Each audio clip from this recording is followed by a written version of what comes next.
Good afternoon, SLAE family. Welcome back to another exciting Tuesday. And today we are going to have a very powerful, very informative, educational conversation that I think is so important for all women in this country to participate in. We are going to talk about Roe v. Wade and the recent overturning of that case in the Supreme Court. And our special guest today is our resident legal expert, none other than Elizabeth Green. Welcome, Elizabeth. Thank you. Thank you, Leanne. And Elizabeth has been practicing law for over 25 years. She's out of the Baltimore area, and she is a partner at Pessin Katz, a fabulous law firm. So before we begin today, though, I do want to take a minute because this is a very emotionally charged issue for everybody. And if you're watching this, I know you have an opinion, because I don't know a female in this country that doesn't have an opinion. But we are not here today to discuss which opinion is correct, which side of the issue is right. We're not here for that reason at all. And wherever you are is exactly where you are, and wherever the opposite side is exactly where the opposite side is. But what we're seeing is that overall, there is a lot of misinformation and misunderstanding about the case that went before the Supreme Court that ended up in this ruling, what it means, what the impact is. And we want you to be educated and empowered on the facts. And then you can keep the emotional view of the issue, and that's a separate piece today, if that makes sense. So if you are going to comment today, watching this on either Facebook or YouTube, I encourage and really encourage you to do post questions, etc. I just ask that you do it regarding the topic at hand. Please don't be inflammatory or disrespectful to people who have a differing opinion than you. Our goal is that everybody learns today. So I'm sure if you could see me, you would say no problem. So we're going to just go with that. So begin. Let's start, Elizabeth. Thank you for letting me put my little disclaimer in here. Can you please start us off today? And let's talk about the case that went before the Supreme Court that ended up in the overturning of Roe v. Wade. Can you take a minute? Because many people don't know anything about what that challenge was. They just think it was a general challenge of the legality of abortion. Sure. Thank you, Leanne. And I appreciate it because I enjoy talking about the legal aspects of things and pulling out personal emotions and just sort of figuring out what was and what wasn't. So the case is Dobbs versus Jackson Women's Health Organization. So you're probably going to hear people talk about Dobbs at times, or it could be Jackson Women's Health Organization. So what the law in Mississippi was that except in a medical emergency or in the case of a severe fetal abnormality, a person shall not intentionally or knowingly perform or induce an abortion an abortion that is greater than 15 weeks. So the Mississippi law did not prohibit all abortions. But what was different there were two differences in the Mississippi law than what had been previously understood to be the law of the country. One piece is that we've talked, and it's interesting when you look at the cases, the exact point at which states may begin to regulate abortion is actually not even completely clear. But previously it was talking about certainly in the first trimester, there could be no regulation, probably until viability, there wasn't supposed to be regulation. In some views, it might have been in the first trimester, no regulation, second, very minimal, and then third trimester, fairly substantial regulation was permitted. And that comes from a series of cases that start with Roe and also include a case referred to as Casey. And so I guess that's the starting point, is we're looking at a law that just talks about regulating an abortion at 15 weeks as opposed to later, and not even prohibiting abortion, but regulating it. That being said, the court went a little bit further than simply permitting that law. And what the court really did, and we'll talk about it in depth, is had an analysis of the case law, of the Constitution, of different amendments, and said, we don't agree with the reasoning that was used in Roe, Casey, and some other cases. And what we really think is that this is an issue that is best left to the states to decide.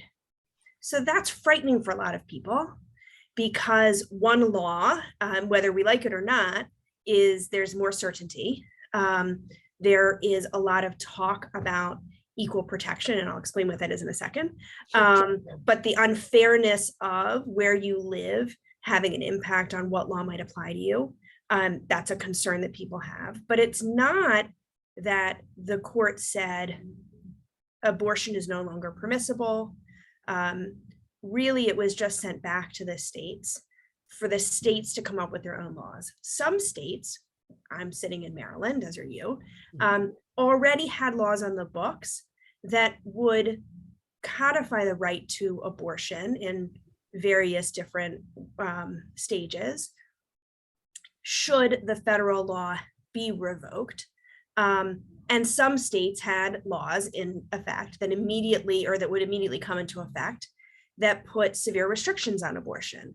So for about 2/3 of the states, I think, there are laws that were triggered by the Dobbs opinion.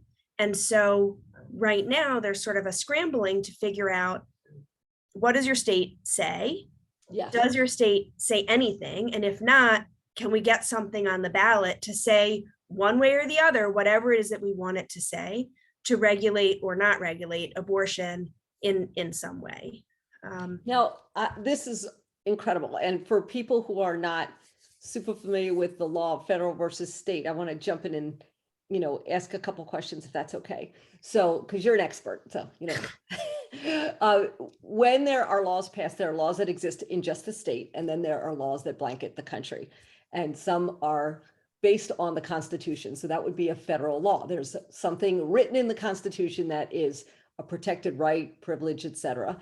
And based on that, there is a federal law that blankets everywhere. And then there's some things that are not considered constitutional, and those would be state to state. So before we go to the next part, can you just take a second and comment about this case and Roe v. Wade and the piece of the Constitution and whether it is a federal or state issue, just to kind of break that down for people who maybe aren't as familiar with that? Sure. So one of the things that the court in Dobbs did in its analysis is it really said that, and I think I need to go off for 1 second to talk about a concept called Starry Decisis. And what that is that courts generally give great deference and respect to previous opinions. And that's been one of the questions that's been asked of all of the justices as they've been going through their hearings. Will you respect settled law? And what has happened is, in this opinion, they said, while it is settled law, we do still have the right to look back at the reasoning.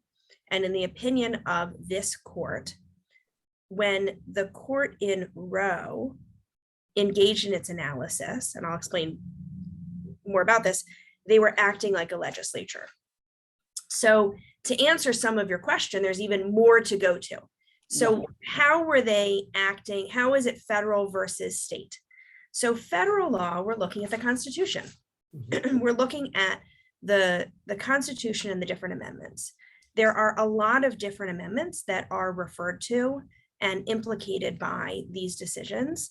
The biggest one, there are the sort of, well, one of the ones that is brought out is the First Amendment. People talk about a First Amendment right to privacy.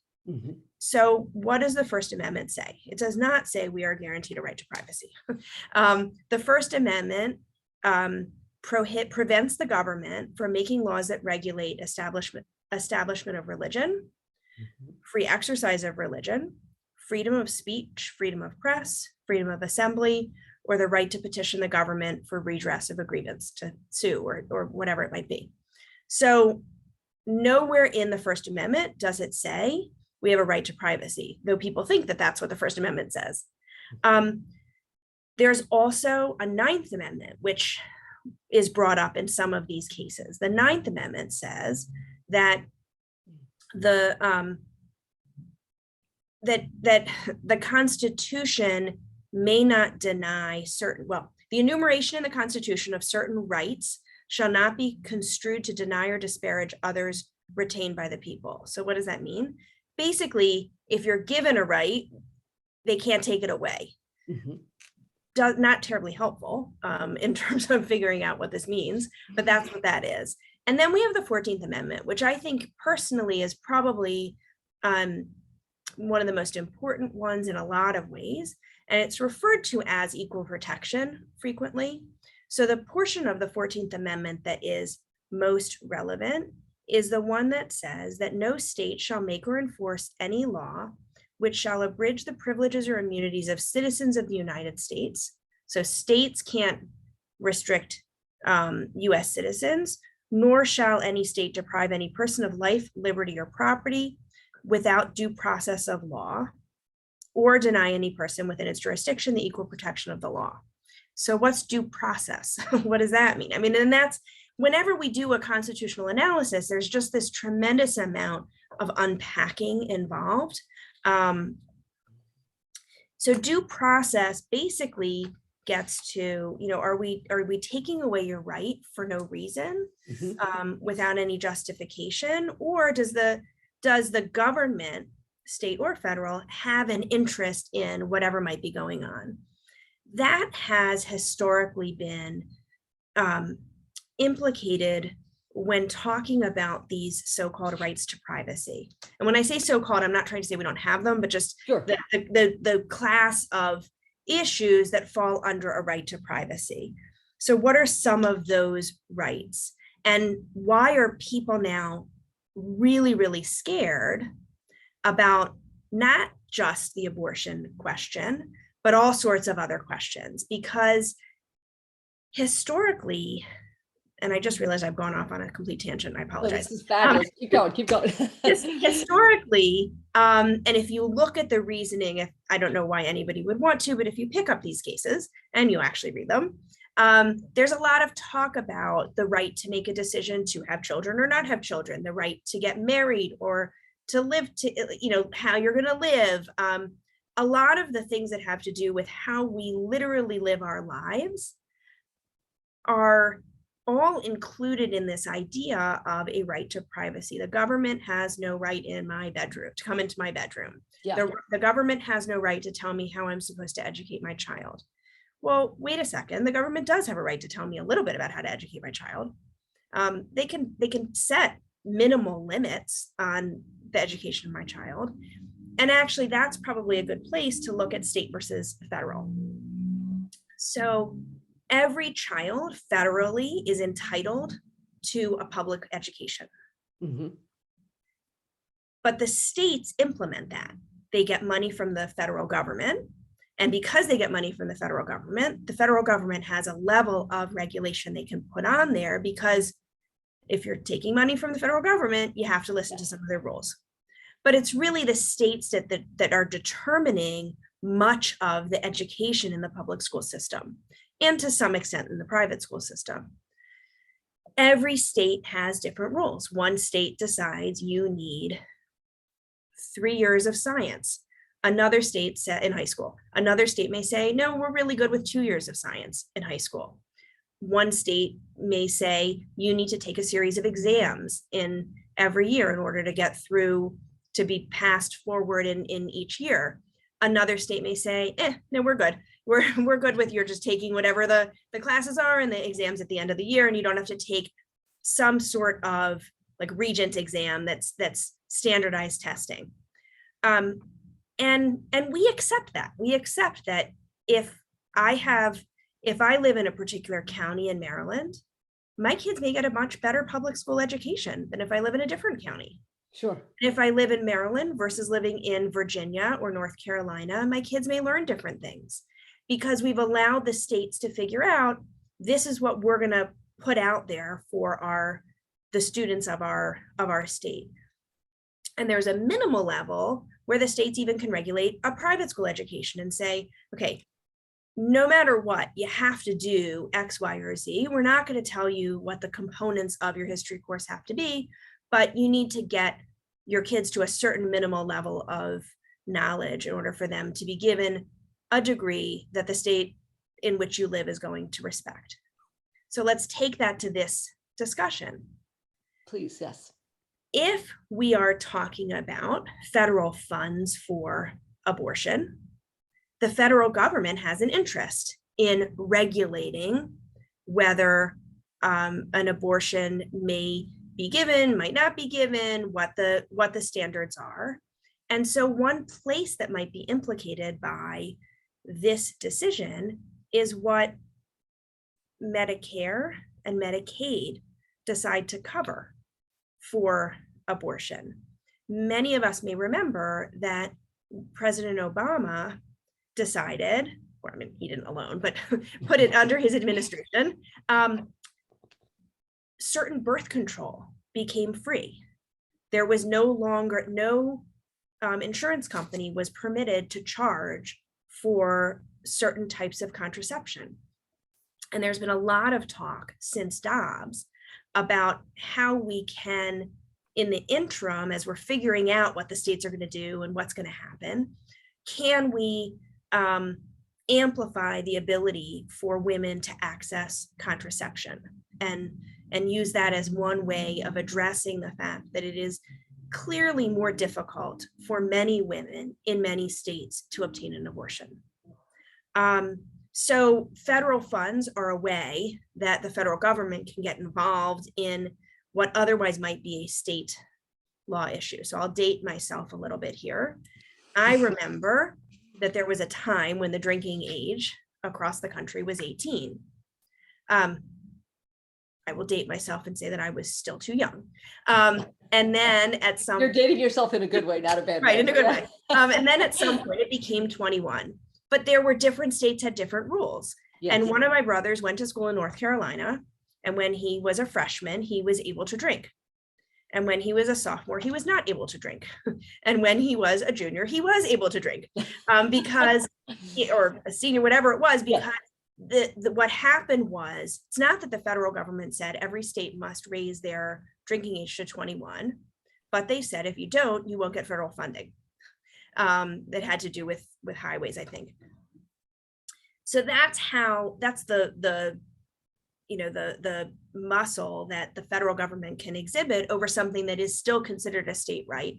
And that's why this opinion, while it right now sends everything to the states, and there's a lot of concern because different states have different rules and different ways of looking at it, we don't know what the federal government is going to do. And there's a lot of talk by people in the federal government about what they might be able to do. So why is that okay? We just said, the Supreme Court said, this is not a federal government issue. This is something that elected representatives in states ought to be dealing with. The Supreme Court should not be making this decision about whether it's okay or not. We're going to send it back to the states. But what happens, we have this concept of separation of powers. We've got our courts, and our courts do look at laws and whether the laws should be upheld or not. Congress, or in a state, the local legislature, they set the laws. And as long as the laws don't conflict with some other existing right, that can be what the law of the state or of the land becomes. And so if Congress decides that this is an issue that they feel should be regulated on the federal level, they're going to have to come up with the right justifications for regulating it on the federal level. And I don't know what those will be. Sometimes we have they could look at the equal protection laws and say that there's an undue burden on people that don't have enough money to travel to other states. They could look at, there are lots of things they could do. And it's very possible that a law could be passed and run up to the federal government, to the Supreme Court, and thrown out, and they have to start over again. Because that's how our country was established, that things have to be done in a certain way. And But I don't think that people should assume that this means that there will never be a law of the land again. It's just that right now we've sent it back to the states, and we've got these 2/3 of the states or so that have laws, and they're very different. And I think that there's been a lot in the news about horrific situations, very young children who have become pregnant, of course, and he's not listening, so I don't have to embarrass him. My husband said a 10-year-old can become pregnant. But of young children who have become pregnant, of the concern of women who have been raped, or of other sorts of situations, those make the news really quickly. For many women, if they then look at the laws in their state, even the restrictive laws, they may discover, oh, wait, it actually, a lot of what we're worried about is permitted. It's just not as broad a permission as was there under Roe and Casey. So I think, Leanne, if you don't mind, it's important to go back to look for a second, what actually was the law a month ago? Please do that.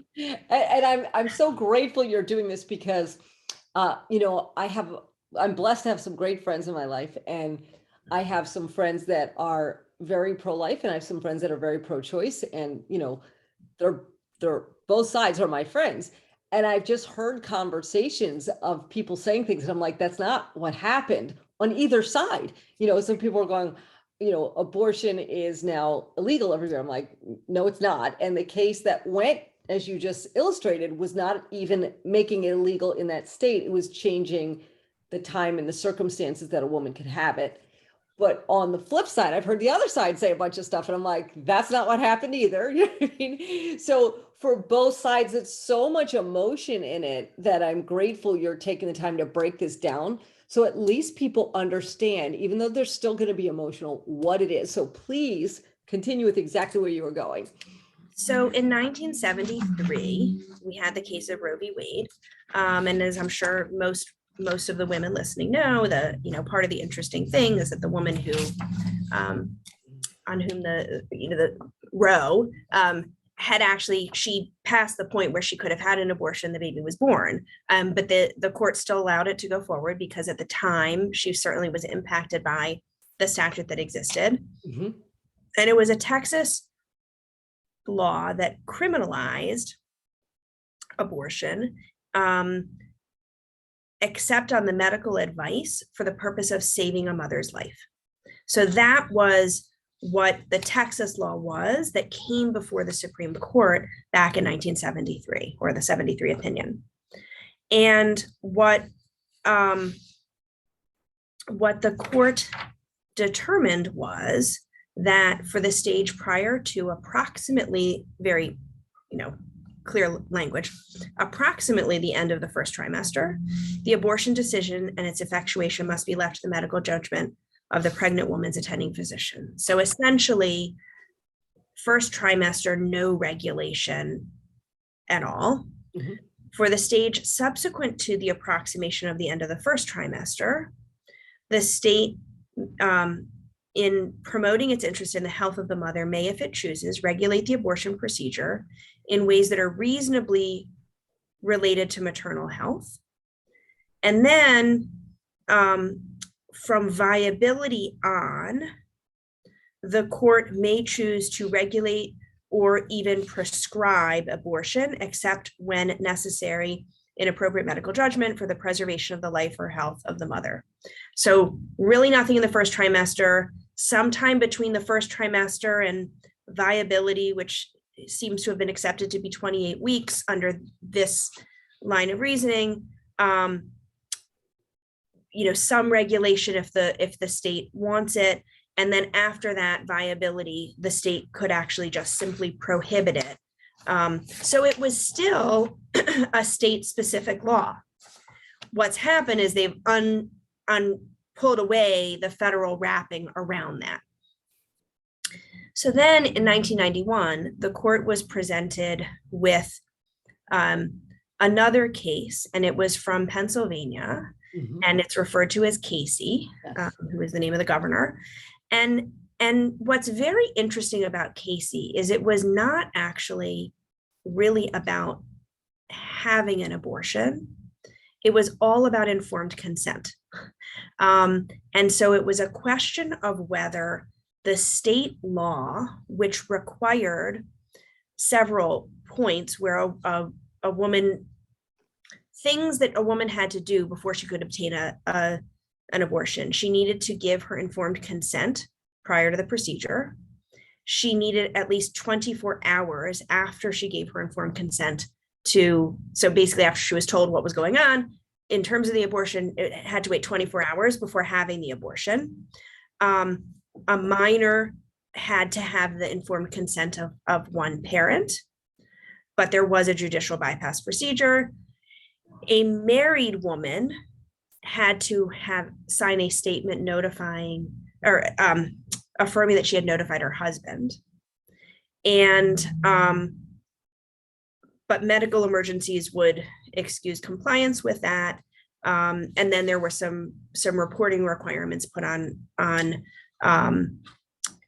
the facilities. So all the court was deciding in Casey officially was, can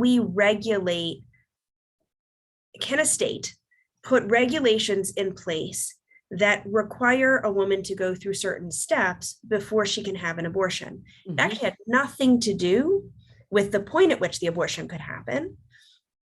And so I think it's very interesting because that court, which is referred to as affirming Roe, and they weren't really considering the underlying issues. And much of the Pennsylvania law was in fact upheld. The requirement that a woman notify her husband was struck down. And they looked at each of those issues and decided whether it was reasonable to put those are reasonable restrictions to put on a woman. But what happened is the Casey court had a lot of language that talked about how important the right to abortion was, and that a state should not put an undue burden on a woman in obtaining an abortion. They actually expanded the right. And so while that wasn't a consideration in the law that they were looking at, it says, Roe's rigid trimester framework is rejected. Did talk about viability again and reaffirmed that. So that's where Casey was looking at, it's reasonable to require a minor to get consent of a parent as long as they can go to a court to bypass that, because we certainly don't want to put children in harm's way in any situation. And then Casey also expanded and said, a woman's interest in having an abortion is a form of liberty protected by the Due Process Clause. Real big language, really big language, and really going beyond what absolutely had to be considered because the justices cared. It was an issue. Yeah. Then it was a hot button issue. Now it's a hot button issue. Always a hot button issue. Right. And so that's never going to change. It's never going to change but I think that so talking again, and I apologize, I could really just talk forever. This is fabulous. So don't apologize, please. This idea of due process, we have two different kinds of due process rights. We have those that are written into the Constitution, and we have those that are considered fundamental rights. And that's where politically and philosophically, we sometimes get to a different place depending on, forget the personal opinions of the judges, whether a judge is of a religion that prohibits abortion or permits abortion, whether a judge is, cares one way or the other personally about those pieces. We also layer on top of that judges looking at, what does due process protect? Is the Constitution a document where if it doesn't say right to abortion in this document, it doesn't exist? Or are we willing to look? And I think that to some extent, every justice allows some level of looking and saying, okay, there are certain things that like they just didn't put it in there, but they meant to, or they meant for it. It was just really, yeah, right. It's so basic that of course that right would have been guaranteed. But we have some of that also happening, is that we have justices. Again, I'm not talking about people's religious preferences or their thoughts about when life begins, but really, is the Constitution a living document, one that changes with the times, or one that we really have to look back to what was happening? And it's actually fascinating. If you find it is. And Elizabeth, if you don't mind me saying, tell me if this is a correct summary of kind of what we're looking at. When the Supreme Court gets these cases, there's the issue of whether the Constitution includes this and whether it is something the federal government should be involved in at all. And I think sometimes people will look at who gets placed on the court, and because they have an opinion one way or the other, I agree with you, those people are pretty serious, but they're not looking at it that way. Now, sometimes people who are more conservative tend to think the government should be more hands-off on everything, and it should be more state decisions, and that overall the government is too involved in people's lives. And sometimes people who are on the less conservative side think, well, the government has to come in and be more of a protective force to take care of people. So all that's kind of wrapped in, but it seems like with Roe v. Wade, with Casey, with Dobbs, all of this was never about whether abortion is legal or not legal. It was more about, is it protected in the Constitution? Do you have a right to this? And should the government on a federal basis be involved? Is that a safe? I think it is. I mean, I think that also I mean, there was some talk about where it is appropriate. I guess that's really before Dobbs. The question is, when may the federal government, no, the federal government is determining when a state may regulate abortion. Mm-hmm. Now, the only thing that's changed is that after Dobbs, they've said it's not the federal government that should be determining when a state may regulate abortion, but rather states should determine if and when they may regulate abortion. And as you commented on people taking it, this is personal, and it's hard sometimes to set aside personal experiences, personal feelings. We've got this story here, we know this, but and then on top of that, there's always something on top of something else.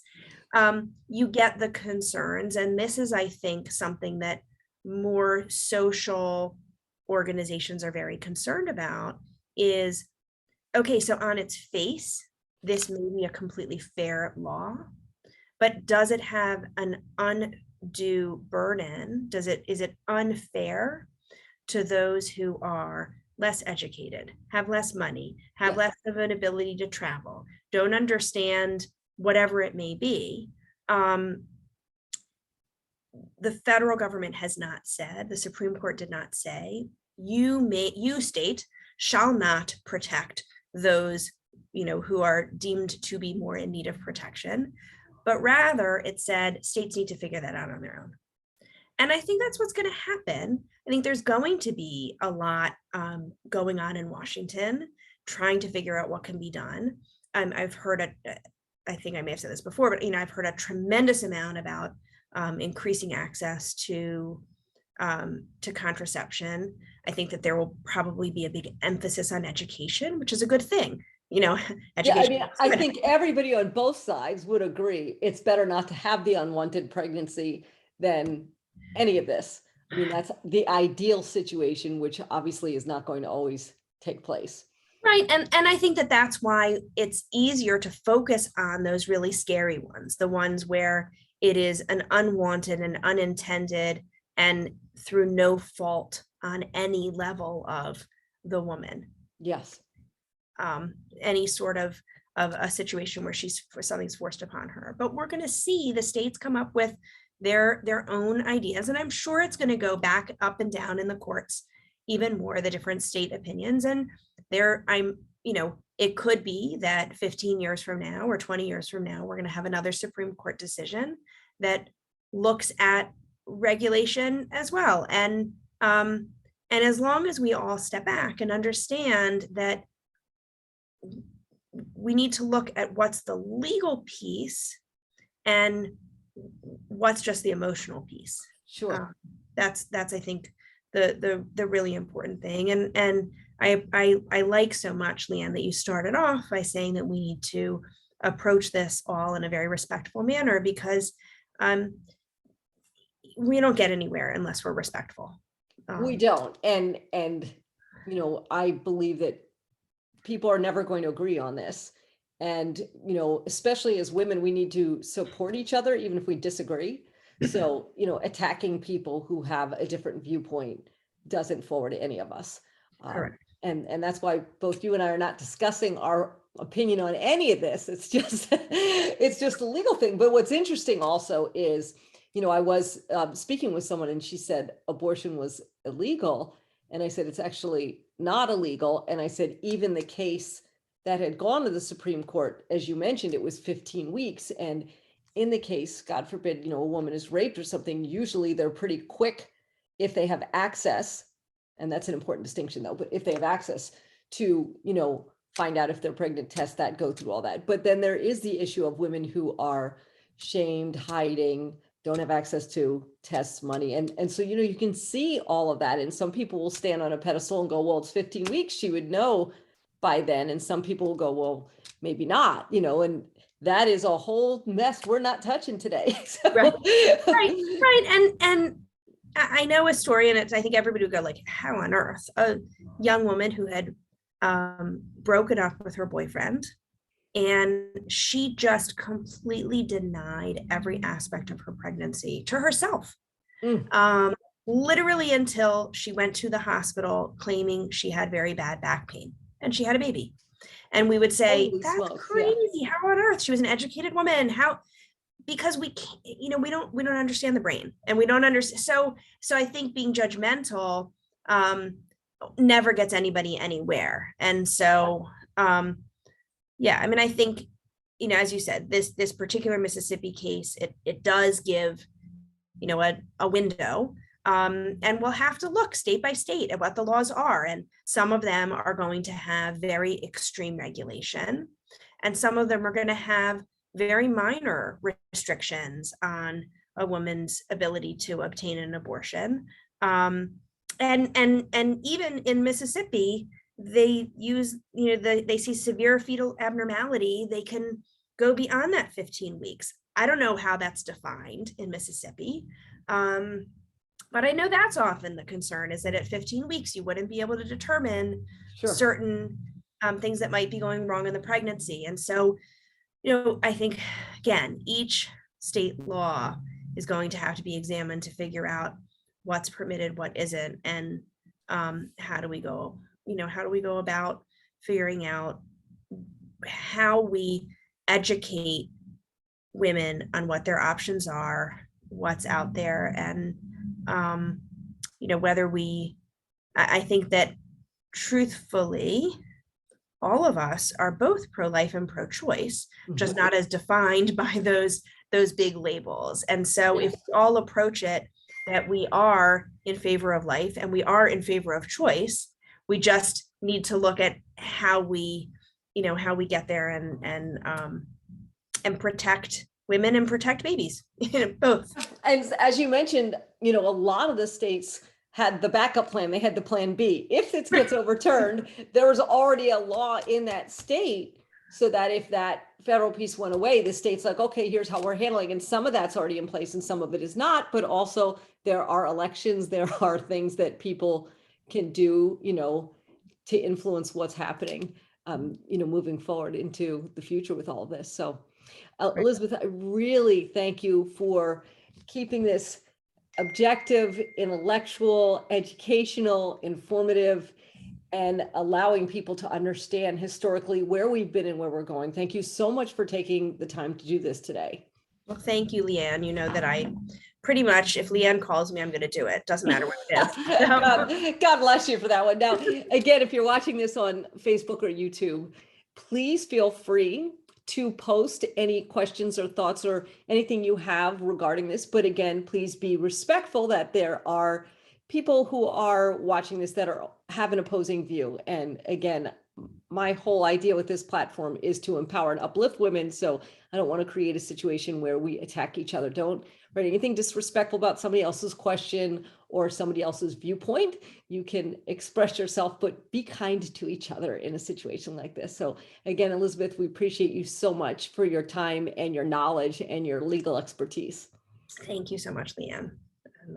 And next week, we'll be back with something a little bit lighter, but for a really good cause. Next week, we have a special guest who runs a nonprofit running around handbags. And you might say, what in the world? But you can either donate handbags or purchase designer handbags, and the money will help victims of domestic violence. So if you have an excessive closet or an excessive need to shop, you could actually put that to good use and help women who have been victimized by the situation. So we'll be tuning back in with something a little less controversial next week, but I think that Elizabeth has really made great strides in people understanding exactly where we are today in this country. So thank you again, and we will see you all live next Tuesday. Take care. Thank you.